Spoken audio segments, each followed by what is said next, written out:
If Virginia Tech didn't have to play Clemson, the Hokies might have been perfect this season. Instead, they fell twice to the Tigers, including a humbling 38-10 loss in the conference title game. And as VT descended on the Crescent City this week, they are anxious to prove that the team that trudged off the field in Charlotte is not the real Virginia Tech. We're really looking forward to this, to kind of bounce back from a real negative outcome from the last game against Clemson, and come in here and play against a great Michigan team and just show our true ability. It was kind of disappointing losing to the same team twice, and also me being from Charlotte, just losing from my hometown. But we just had to come out here for this game and just show everybody that we're a great team. We deserve to be here. How long did you think the hangover from the ACC championship game lasted, and how anxious do you think your team is to prove that that's not the real Virginia Tech?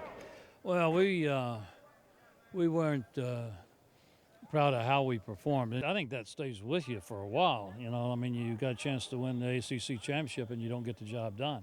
Now we come down here in a big ball game, and thank goodness the Sugar Bowl, they invite us as an at-large team, which I think says something about the reputation of Virginia Tech. And now we need to come down here and put on give a great performance. Virginia Tech has taken a beating from critics who contend that the Hokies shouldn't even be here, that a more deserving team should have been selected for the Sugar Bowl. Well, the Hokies have heard the critics and are anxious to prove them wrong.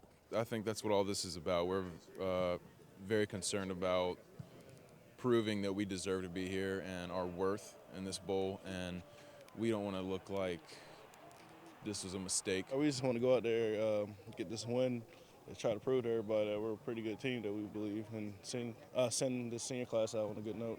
If they're going to prove critics wrong, they will need to be much better on offense, and that means beating a physical Michigan team that is unlike most teams they play in the ACC. Watching them on film, they're very physical, big, strong guys, and I think we're normally used to playing the smaller, faster, more athletic guys. The Hokies defense struggled against the athletic Taj Boyd in their 2 losses to Clemson.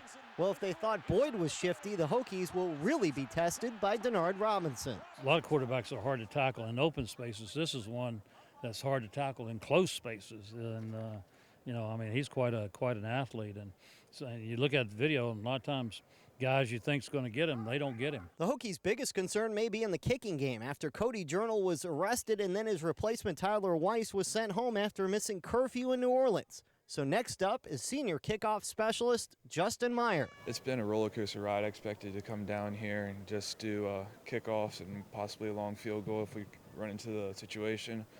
But now it's looking like I'll get an opportunity to compete for field goals here.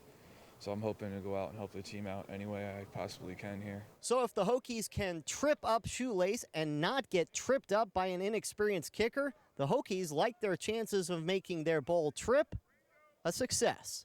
In New Orleans, Paul Boron for CST Tonight.